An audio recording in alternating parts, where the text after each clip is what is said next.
शहर के लोकप्रिय न्यूज चैनल सिटी न्यूज में आप सभी दर्शकों का स्वागत है। अभी तक की तमाम खबरों को लेकर मैं निशा बर्णवाल।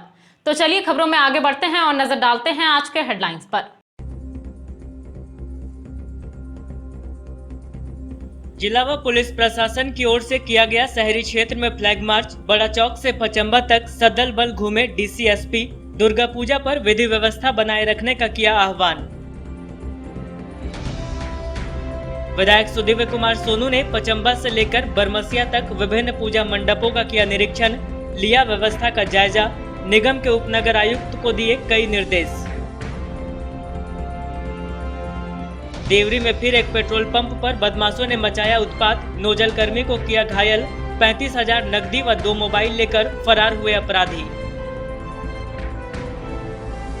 और गांवा तीसरी मुख्य मार्ग पर किसान पेट्रोल पंप के पास दर्दनाक सड़क हादसा। एक बाइक सवार की हुई मौत, एक हुआ घायल। पुलिस ने की जांच पड़ताल। शव को पोस्टमार्टम के लिए भेजा गया सदर अस्पताल।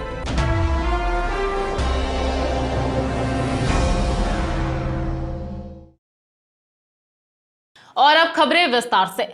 दुर्गा पूजा में शांति व्यवस्था को बहाल रखने के लिए जिला व पुलिस प्रशासन द्वारा शहरी इलाके में गुरुवार को फ्लैग मार्च किया गया। फ्लैग मार्च के दौरान पुलिस बल द्वारा लोगों को सरकार द्वारा जारी गाइडलाइंस को बताते हुए नियमों के पालन करने की अपील की गई। जिला व पुलिस प्रशासन की ओर से गुरुवार को फ्लैग मार्च कर दुर्गा पूजा में शांति व्यवस्था बहाल रखने का संदेश दिया गया। असल में दुर्गा पूजा शांतिपूर्ण माहौल में संपन्न करवाए जाने को लेकर लगातार उपायुक्त राहुल सिन्हा और एसपी अमित रेणु अधिकारियों पदाधिकारियों के साथ बैठक कर आवश्यक दिशा निर्देश दे रहे हैं। वहीं कोरोना को लेकर जारी गाइडलाइंस के पालन कराए जाने को लेकर लगातार दुर्गा मंडपों का दौरा भी किया जा रहा है। इसी कड़ी में जिला व पुलिस प्रशासन के द्वारा शहरी इलाके में फ्लैग मार्च किया गया। मार्च में उपायुक्त राहुल कुमार सिन्हा, एसपी अमित रेणु, एसडीएम प्रेरणा दीक्षित, उपनगर आयुक्त राजेश प्रजापति, डीएसपी विनोद रवानी, एसडीपीओ कुमार गौरव, नगर थाना प्रभारी रामनारायण चौधरी समेत अन्य प्रशासनिक आला अधिकारी व पुलिस जवान मौजूद थे। फ्लैग मार्च बड़ा चौक से पचंबा तक किया गया। इस दौरान सरकार द्वारा जारी गाइडलाइंस की जानकारी देते हुए लोगों से नियमों के पालन की अपील की गई। साथ ही मास्क पहनकर घर से निकलने, मूर्ति को बिना स्पर्श किए पूजा करने, भीड़भाड़ नहीं लगाने की भी अपील की गई। इसके साथ ही पूजा में शांति व्यवस्था बनी रहे, इसको लेकर जिले भर के प्रमुख चौक चौराहों पर मजिस्ट्रेट को नियुक्त करते हुए जवानों को तैनात किया गया है। 188 तथा अन्य सुसंगत धाराओं के तहत विधि सम्मत कार्रवाई किया जाएगा। आदेशानुसार जिला प्रशासन आवश्यक सूचना सभी जिले वासियों से अनुरोध है कि सरकार को देखते हुए राज्य सरकार एवं जिला प्रशासन द्वारा जारी दिशा निर्देशों का अनुपालन करते हुए आपसी सौहार्द एवं मनाएं। त्योहार के दौरान मास्क पहनना जरूरी है। साथ ही भीड़ भाड़ वाले जगहों पर 2 गज की सामाजिक दूरी का पालन करें। पंडालों में आयोजन दुर्गा पूजा को लेकर सदर विधायक सुदीव्य कुमार सोनू ने शहर के विभिन्न पूजा पंडालों का निरीक्षण किया। इस दौरान विधायक द्वारा सभी पंडालों में साफ सफाई, लाइट, पेयजल आदि की व्यवस्था को सुचारू रूप से करने का निर्देश दिया गया।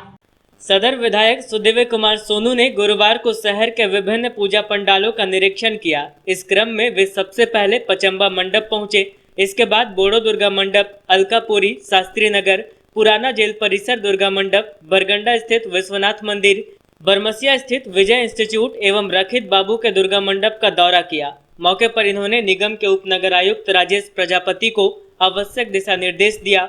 बताया गया कि सभी पंडालों में उचित साफ सफाई की व्यवस्था, बिजली पोल में लाइट की व्यवस्था, पेयजल का उचित इंतजाम किए जाने का निर्देश इनके द्वारा जारी हुआ है।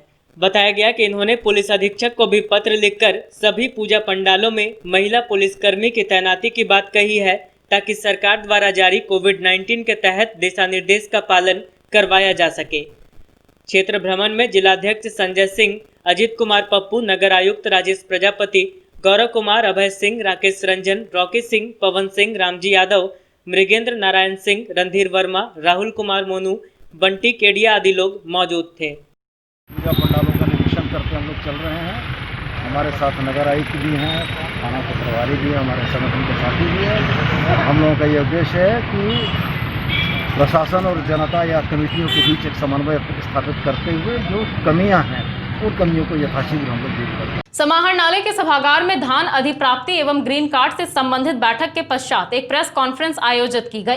इस दौरान उपायुक्त द्वारा धान अधिप्राप्ति एवं ग्रीन कार्ड को लेकर विस्तृत जानकारियां दी गई। साथ ही बताया गया कि सीएमआर जमा करने की अंतिम तिथि 30 सितंबर 2021 तक रखी गई है। समाहरणालय के सभागार में गुरुवार को उपायुक्त राहुल सिन्हा की अध्यक्षता में धान अधिप्राप्ति एवं ग्रीन कार्ड से संबंधित बैठक के पश्चात एक प्रेस कॉन्फ्रेंस का आयोजन किया गया। इस दौरान उपायुक्त ने धान अधिप्राप्ति एवं ग्रीन कार्ड को लेकर विस्तृत जानकारी दी। मौके पर इन्होंने कहा कि सरकार के संयुक्त सचिव खाद्य सार्वजनिक एवं उपभोक्ता मामला विभाग झारखंड के प्राप्त निर्देश के आलोक में खरीफ विपणन मौसम 2020-21 धान अधिप्राप्ति का कार्य 15 नवंबर 2020 से 31 मार्च 2021 तक संभावित है। धान अधिप्राप्ति का कार्य प्रारंभ होने के पूर्व अधिप्राप्ति केंद्रों का चयन जिला अनुश्रवण समिति के द्वारा कराया जाना है तथा सीएमआर जमा करने की तिथि 30 सितंबर 2021 तक रखा गया है।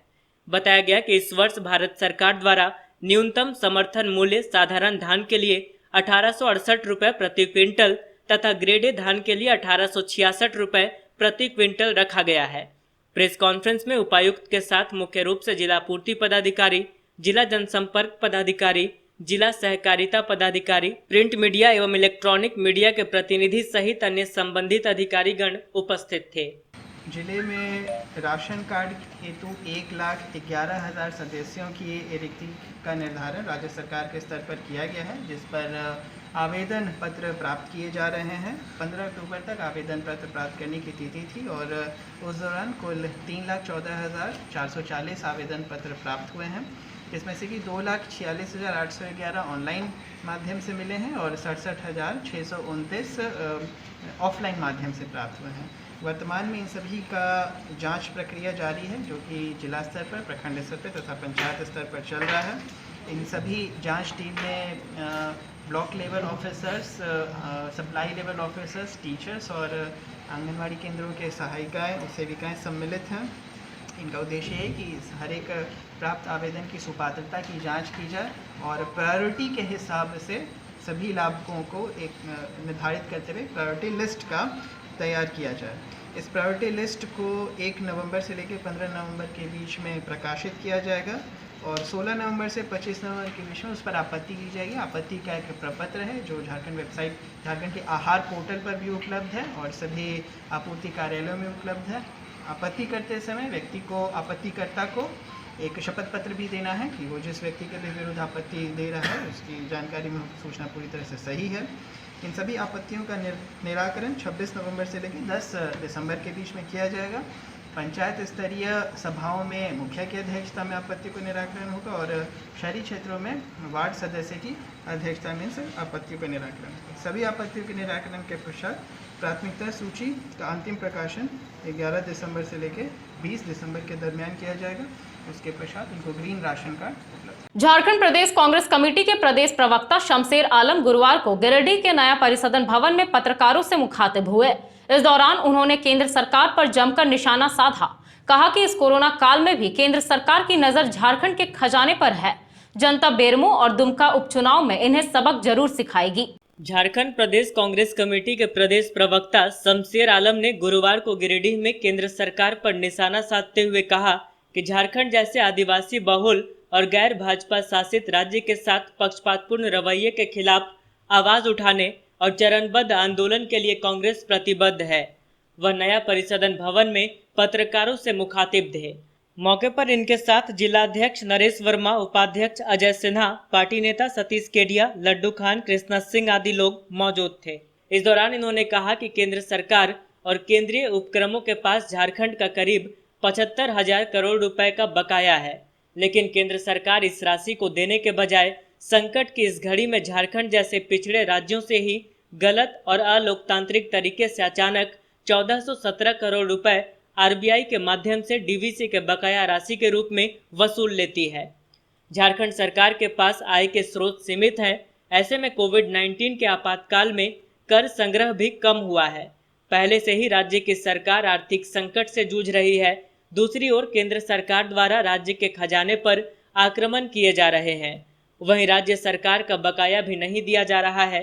बेरमो और दुमका उपचुनाव को लेकर उन्होंने कहा कि जनता चुनाव में भाजपा नेताओं को करारा जवाब देगी। आज के संवाददाता सम्मेलन का मुख्य जो बिंदु है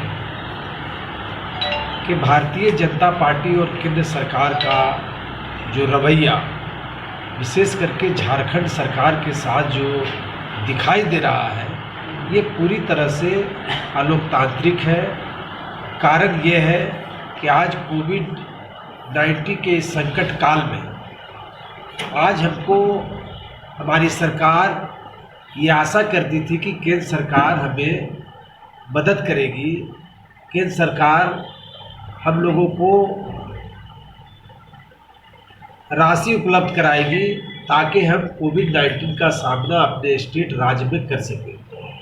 लेकिन जिस तरह से केंद्र सरकार का जो रवैया रहा, आप लोगों को भी ज्ञात होगा, जानकारी होगी कि झारखंड सरकार का करीब 74,000 करोड़ रुपया केंद्र सरकार के पास बकाया है। लेकिन डीवीसी के सवाल पर जिस तरह से अलोकतांत्रिक तरीके से रिजर्व बैंक के माध्यम से हमारा 1400 करोड़ रुपया जिस तरह से काटा गया है, हमको लगता है कि ये काम गैर भाजपा शासित राज्य के साथ हो रहा है।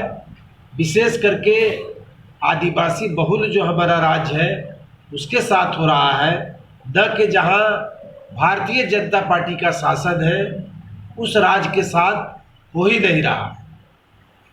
डीवीसी को लेकर के कि डीवीसी की ओर से जिस 5417 करोड़ रुपए की बात झारखंड सरकार पर बकाया राशि की बात की जा रही है, वो हेमंत सरकार के जो हमारी सरकार बनी है, हेमंत सरकार के शासन काल का नहीं है।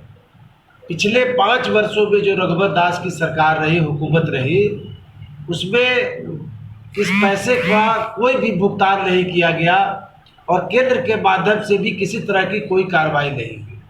अभी अगर आकलन करेंगे, हमारे सरकार की आकलन करेंगे आप, जब से हमारी सरकार बनी है तब से सिर्फ और सिर्फ 100 और 125 करोड़ रुपया ही हमको लगता है कि हमारे यहाँ बकाया हो सकता है। लेकिन बीच में आप देखें जब बिजली काटने की बात हुई तो हमारे माननीय मुख्यमंत्री श्री हेमंत सोरेन जी ने उस पैसे का भुगतान भी कर दिया। इसको लेकर के झारखंड प्रदेश कांग्रेस पार्टी ने यह निर्णय लिया है कि भेदभाव और उपेक्षापूर्ण रवैया केंद्र सरकार का हमारे सरकार के प्रति अगर रहा तो हम मजबूर होकर के चरणबद्ध आंदोलन करने पर मजबूर हो गए। इसी को लेकर के हम तमाम कांग्रेस पार्टी के लोग आपके बीच आए हैं। आप चूँकि एक माध्यम है हमारी बात पहुंचाने के लिए, आप जनता तक पहुंचाने के लिए, आप जनता को भी ये जानकारी होनी चाहिए कि हमारे साथ भारतीय जनता पार्टी की जो केंद्र में बैठी हुकूमत है वो किस तरह का रवैया अपना रही है। गांवा तिसरी मुख्य मार्ग पर किसान पेट्रोल पंप के समीप तिसरी निवासी मोहम्मद तस्लीम की सड़क दुर्घटना में मौत हो गई। वहीं उसका चचेरा भाई घायल है। बताया गया कि दोनों अपने 2 पहिया वाहन में पेट्रोल डलवाने जा रहे थे। इसी दौरान तेज रफ्तार से आ रही एक पिकअप वैन ने दोनों को अपनी चपेट में ले लिया। गांवा तिसरी मुख्य मार्ग पर किसान पेट्रोल पंप के समीप गुरुवार को पिकअप वैन की चपेट में आने से एक बाइक सवार की मौत हो गई, वहीं उसका चचेरा भाई घायल हो गया। मृतक की पहचान तिसरी थाना क्षेत्र के विलवाना गांव के 60 वर्षीय मोहम्मद तस्लीम के रूप में की गई है। इस बाबत मृतक के चचेरे भाई मोहम्मद तैयब ने बताया कि वे अपने 2 पहिया वाहन से गांवा बाजार किसी काम से आए थे। वापस घर जाने के क्रम में ये पेट्रोल डलवाने पहुंचे। इसी बीच तेज रफ्तार से आ रही पिकअप वैन ने इन्हें टक्कर मार दी और इनके भाई को कुचल दिया, जिससे घटनास्थल पर ही उसकी मौत हो गई। इधर घटना की सूचना मिलते ही गांवा थाना प्रभारी विजय करकेट्टा दलबल के साथ पहुंचे और सब 2 पहिए वाहन और पिकअप वैन को अपने कब्जे में लेकर गांवा थाना ले गए, जिसके बाद मृतक के शव को पोस्टमार्टम के लिए सदर अस्पताल भेज दिया।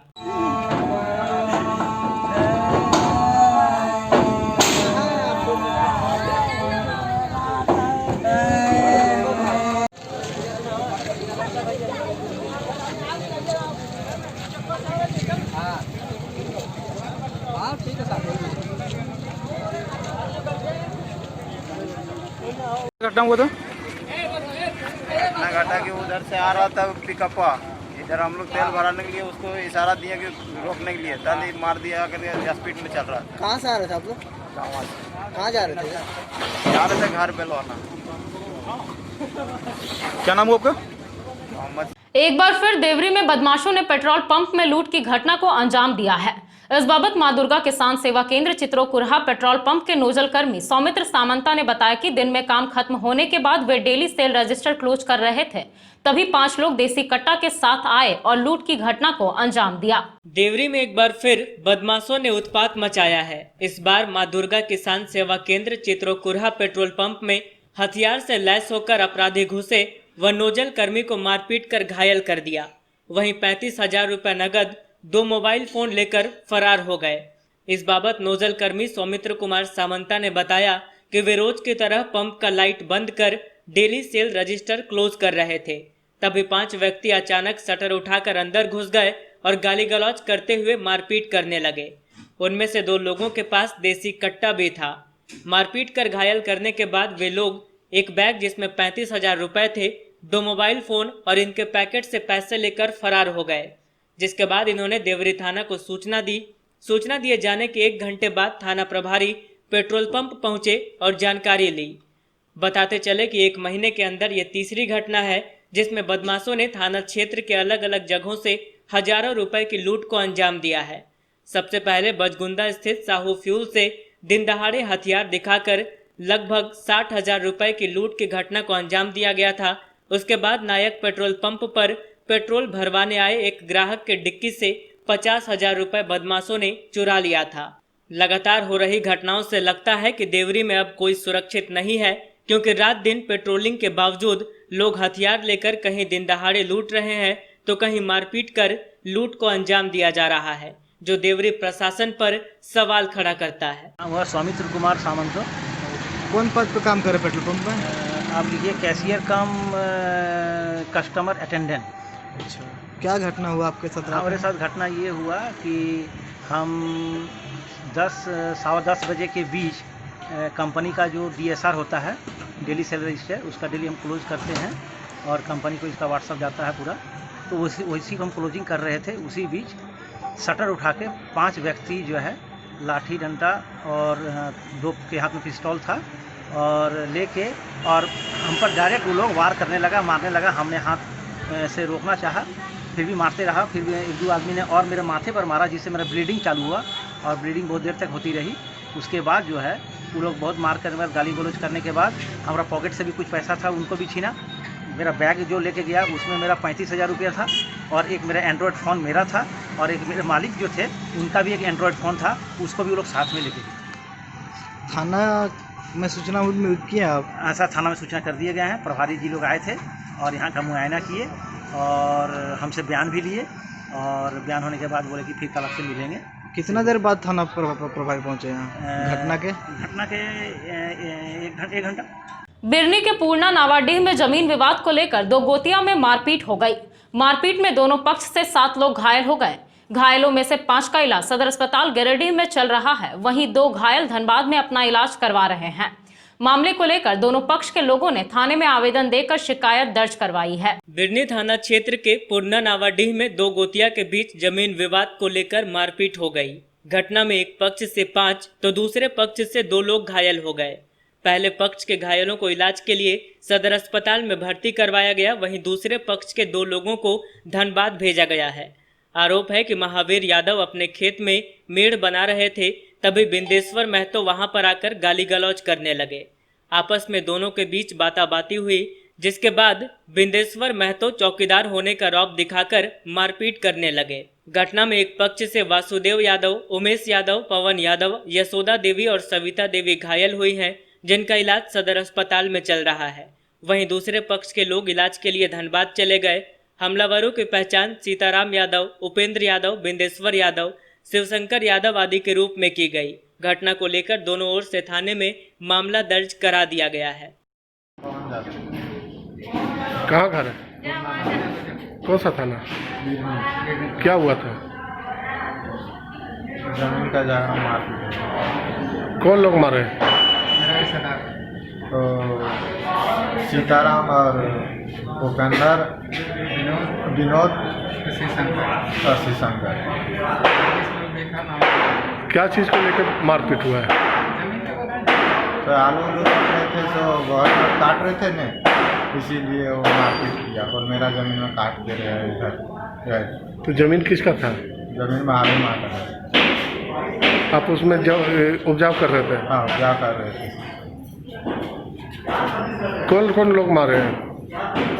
सीताराम यादव, उपेंद्र यादव, विनोद यादव और शशिशंकर यादव। कितने लोग घायल हैं आप लोग?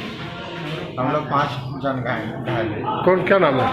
वासुदेव यादव, पवन यादव, उमेश यादव, श्रद्धा देवी, सविता देवी। युवा इंटक एवं कांग्रेस पार्टी द्वारा दुर्गा पूजा को देखते हुए बनियाडीह दुर्गा पूजा मंडप समेत विभिन्न पूजा पंडालों में कोरोना सेफ्टी किट का वितरण किया गया।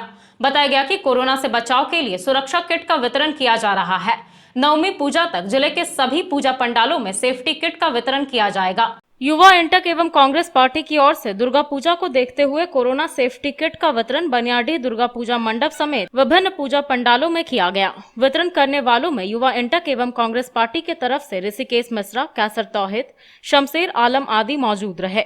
इस मौके पर ऋषिकेश मिश्रा ने बताया कि गिरिडीह जिले के तमाम दुर्गा मंडप पर युवा इंटक के तरफ से नवमी पूजा तक सेफ्टी किट का वितरण किया जाएगा। इंटक नेता सह कांग्रेस अल्पसंख्यक विभाग के प्रखंड चेयरमैन कैसर तौहिद ने बताया कि कोरोना से सुरक्षा को देखते हुए यह निर्णय इंटक के द्वारा लिया गया है और तमाम पूजा पंडालों में सुरक्षा किट का वितरण किया जा रहा है। शमशेर आलम ने बताया कि सुरक्षा किट में मास्क, सैनिटाइजर, दस्ताना उपलब्ध कराया जाएगा। आने वाली दीपावली एवं छठ के समय भी इस तरह का सुरक्षा किट पूजा स्थानों पर उपलब्ध कराया जाएगा। सीसीएल बनियाडीह मंडप में कोरोना सेफ्टी किट दिए जाने के दौरान सीसीएल के वरीय कार्मिक प्रबंधक राजीव कुमार भी मौजूद रहे।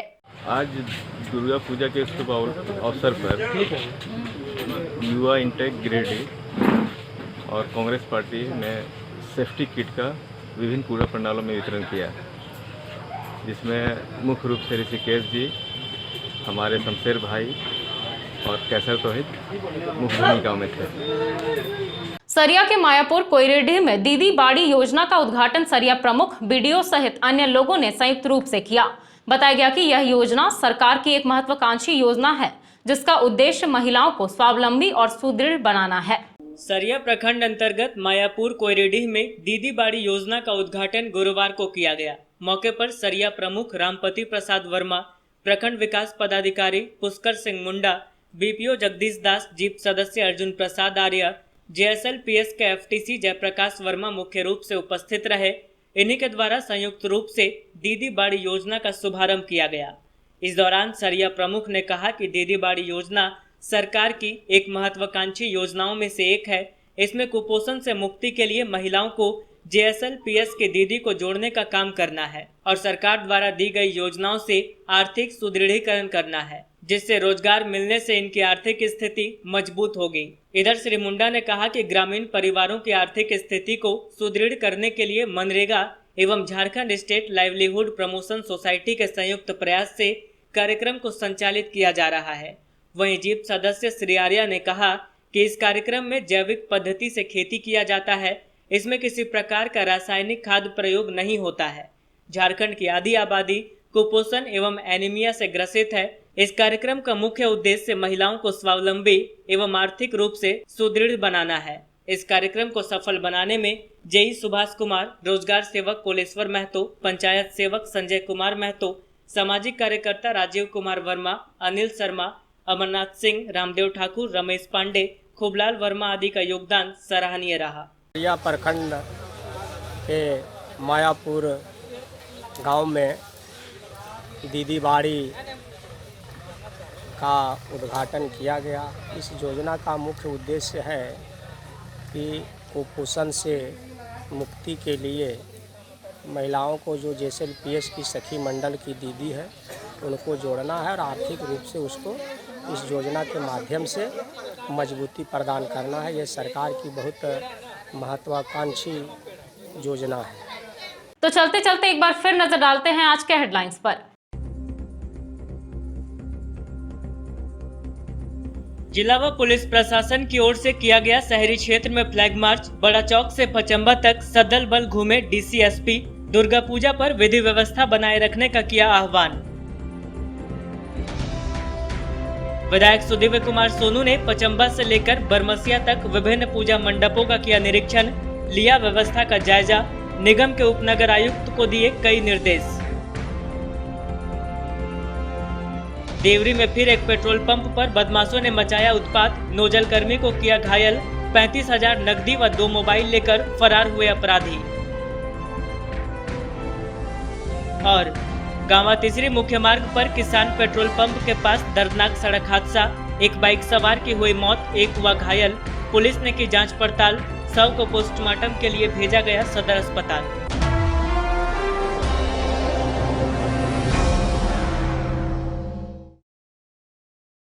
तो दर्शकों, ये था हमारा आज का न्यूज अंक। आज के अंक में बस इतना ही। कल फिर होगी मुलाकात कुछ अन्य खबरों के साथ। तब तक के लिए दीजिए मुझे और मेरी पूरी टीम को इजाजत। नमस्कार।